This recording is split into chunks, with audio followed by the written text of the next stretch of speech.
I'm here at the Filmfest Hamburg, and my guest today is Ruben Östlund, and we're here to talk about your new film, Triangle of Sadness. When I saw the film a couple of weeks ago for the first time, the thought I immediately had was, wow, he did it again. How did you come up with this story? The whole project started actually when I met my wife. She's from Hamburg, and she works as a fashion photographer. And when I met her, I got very curious about her profession. I get curious about the industry, also about the aspect of beauty as a currency. The models, some of them are coming from working class, but their beauty have made them climb in class society. And I got interested in especially the male models because they earn like 1/3 or 1/4 of what the female models are earning. So it's one of the few professions where men are earning less than women. But I thought it was a great starting point of looking at beauty as a currency.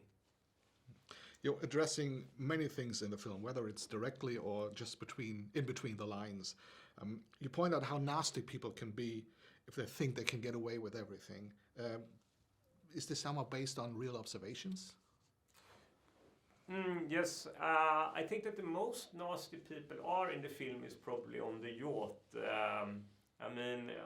are scenes in the end of the film also, but when it came to the yacht, I did research, and there's a certain kind of extreme behavior that comes from the passengers from the yacht that I've never heard about anywhere else, basically. For example, like it is in the film that one of the passengers asked, I want the whole crew to go for a swim. That is something that happens quite often. But there's some kind of extreme behavior on the yachts. And the crew that is working, they're not allowed to say no. So whatever the request is, they are saying, yes, I will try to arrange that.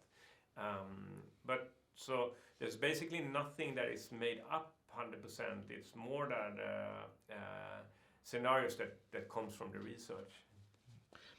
I can tell you one thing that was fun, because I did research on a sailing cruise ship that is from Hamburg, a Sea Cloud.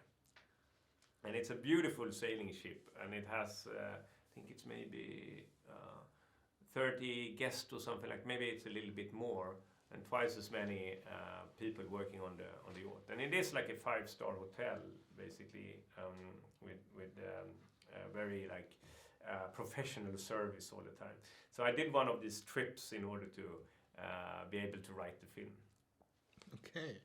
I really enjoyed the scene where the captain and the Russian oligarch are having this duel of questions, of quotations from Marxism and capitalism.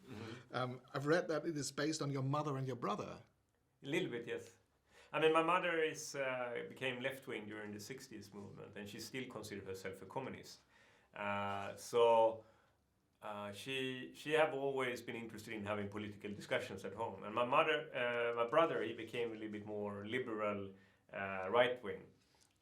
So always when we had family dinners, it was a loud political discussion at home.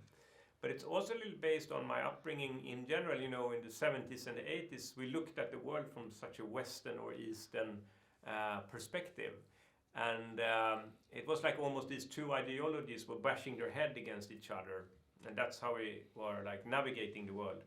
And I was going back and looking at what the quotes of what, for example, Ronald Reagan was saying. He was like an actor, so he was really, really good in pulling these jokes and trying to, mock the socialist idea. So it was a little bit of a nostalgic trip to go back to these kind of quotes. Can you shine a little bit light in the phrase Triangle of Sadness, and why did you choose it as your title? Well, Triangle of Sadness is basically this wrinkle that I have between my eyebrows, and you get it if you have a lot of trouble in your life. But a triangle of sadness is a term when it comes to beauty surgery. My wife had a friend having a dinner with a person working with beauty surgery, and he said to my wife's friend, I can see you have a deep triangle of sadness, but don't worry, we can fix it with Botox in 15 minutes. So it basically comes from there. How about the future? Is there anything you can already talk about? What are your next projects? Yes, I can tell you that the next film is called The Entertainment System is Down, and it takes place on a long-haul flight. It's a flight that should be like over 15 hours or something like that. And quite soon after takeoff, the passengers gets the horrible news from the crew that unfortunately the entertainment system is not working. So they are doomed to this 15-hour long flight without any digital distraction. I'm going to look at modern human beings when we are left alone with our thoughts and yeah, we have to socialize in an analog world. That sounds very interesting. Tonight's the big premiere. I wish you all the luck tonight, and so I much. think the people will receive the film very well. So Okay. thank you very much for the interview, Thank you. and good luck. Thank you.